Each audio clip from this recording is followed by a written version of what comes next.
ഇന്ന് ഡേ 2ന്റെ അത് വേണ്ടെന്നല്ലേ പറഞ്ഞത്? എനിക്കൊന്നും പറയാൻ കിട്ടുന്നില്ല. ആക്ച്വലി വേണ്ടല്ലേ? ചിരിക്കണെന്തിനാ? ഇത് ഫോർമൽ അല്ല. എന്താ പറഞ്ഞ മോനെ ഫ്ലോയില് വന്നാണ് കട്ട് ചെയ്യാൻ പറയരുത്. കട്ട്. ഡേ 1ലെ വീഡിയോ എൻ്റെ കുറച്ച് ഫ്രണ്ട്സിന് ഞാൻ ഷെയർ ചെയ്ത് കൊടുത്തു. അപ്പം അതിൽ നിന്ന് കിട്ടിയ കുറച്ച് ഫീഡ്ബാക്സ് ഞാൻ ഷെയർ ചെയ്യാമെന്ന് വിചാരിച്ചു. അതിനകത്തും പിന്നെ ഇപ്പം സംസാരിക്കുമ്പോഴും ഭയങ്കര ഫോർമലായിട്ടാണ് എന്നെ പേഴ്സണലി അറിയുന്ന ആൾക്കാർക്ക് ഫീൽ ചെയ്യുന്നത്. കാരണം ഞാൻ ഇങ്ങനത്തെ ഒരാളെ അല്ല.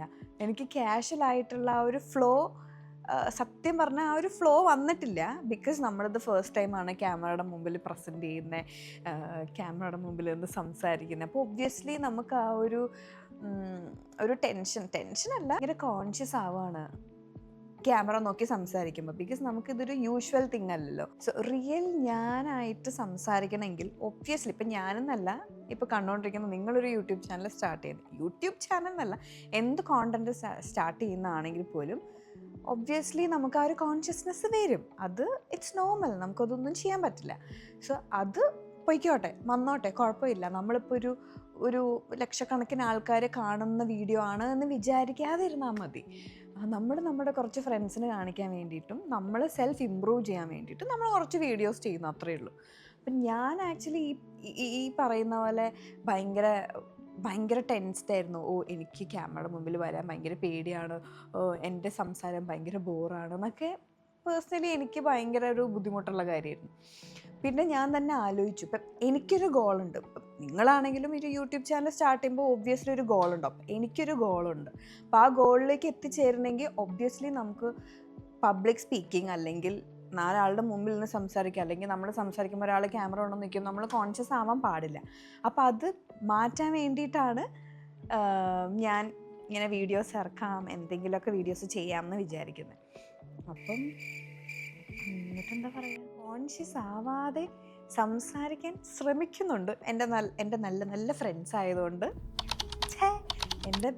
എനിക്ക് വളരെ റിവ്യൂസ് പല രീതിയിൽ വരും. എല്ലാവർക്കും ഷെയർ ചെയ്ത് കൊടുക്കേണ്ട ആവശ്യമില്ല. നമ്മൾ ജെനുവിൻ ആയിട്ടുള്ള നമ്മളടുത്ത് ട്രൂ ആയിട്ട് നിൽക്കുന്ന ആൾക്കാർക്ക് മാത്രം നമ്മൾ വീഡിയോസ് ഷെയർ ചെയ്താൽ മതി. അപ്പോൾ അവർ ജെനുവിൻ ആയിട്ടുള്ള റിവ്യൂസ് നമ്മളടുത്ത് പറയും. അപ്പോൾ അത് നമ്മൾ മനസ്സിലാക്കി ആൻഡ് വീഡിയോ കാണുമ്പോൾ നമുക്കും സെൽഫ് അനലൈസ് ചെയ്യാൻ പറ്റണം. ഓക്കെ, ശരിയാണ്, ഞാനിങ്ങനെയല്ലല്ലോ, ഞാൻ കുറച്ച് കോൺഷ്യസ് ആയിട്ടാണ് സംസാരിക്കുന്നത്. അപ്പോൾ അതൊന്ന് മാറ്റി ആ റിയൽ ഞാനിലേക്ക് വരുമ്പോൾ അത് കാണുമ്പം ആൾക്കാർക്ക് ഓക്കെ, ഞാനിത് ഭയങ്കര ആർട്ടിഫിഷ്യലായിട്ടല്ല സംസാരിക്കുന്നത്, ഇത് അവൾ കൂളായിട്ടാണ് സംസാരിക്കുന്നതെന്നൊരു ഫീല് കൊടുക്കണം. സോ ഞാൻ മാക്സിമം കോൺഷ്യസ് ആവാതെ ഇരിക്കാൻ ഞാൻ ട്രൈ ചെയ്യുന്നതായിരിക്കും. നിങ്ങളും കൂടുതൽ പ്രിപ്പയർ ഒന്നും ചെയ്യണ്ട. ഇപ്പം ഞാൻ സംസാരിക്കുന്ന പോലെ എന്താണോ മനസ്സിൽ തോന്നുന്നത് അത് അങ്ങോട്ട് സംസാരിക്കുക. കൂടുതൽ ഇത് റീച്ച് കിട്ടുമോ, ആൾക്കാർ കണ്ടാൽ ലൈക്ക് ജഡ്ജ് ചെയ്യുമോ, അങ്ങനെ ഒന്നും വിചാരിക്കേണ്ട ആവശ്യമില്ല. നമ്മൾ ഒരു വീഡിയോ എടുക്കുന്നു, അത് നമ്മളുടെ കുറച്ച് ഫ്രണ്ട്സിന് ഷെയർ ചെയ്യാനും കാണിക്കാൻ വേണ്ടിയിട്ട് കുറച്ച് വീഡിയോസ് നമ്മൾ പോസ്റ്റ് ചെയ്യുന്നു, അവരുടെ ജെനുവിൻ ആയിട്ടുള്ള റിവ്യൂസ് നമ്മൾ കേൾക്കുന്നു, മനസ്സിലാക്കുന്നു, നമ്മൾ ഇമ്പ്രൂവ് ചെയ്യുന്നു, അത്രയും വിചാരിച്ചാൽ മതി. അത് നിങ്ങൾ ഈ ലൈക്ക്, ഷെയർ, സബ്സ്ക്രൈബിൻ്റെ പുറകെ ഒന്നും പോകേണ്ട ആവശ്യമേ ഇല്ല. എന്നാലും എൻ്റെ ഈ വീഡിയോ ഒന്ന് സബ്സ്ക്രൈബ്, ഒരു ലൈക്ക് കൂടെ അടിച്ചേക്കോട്ടോ.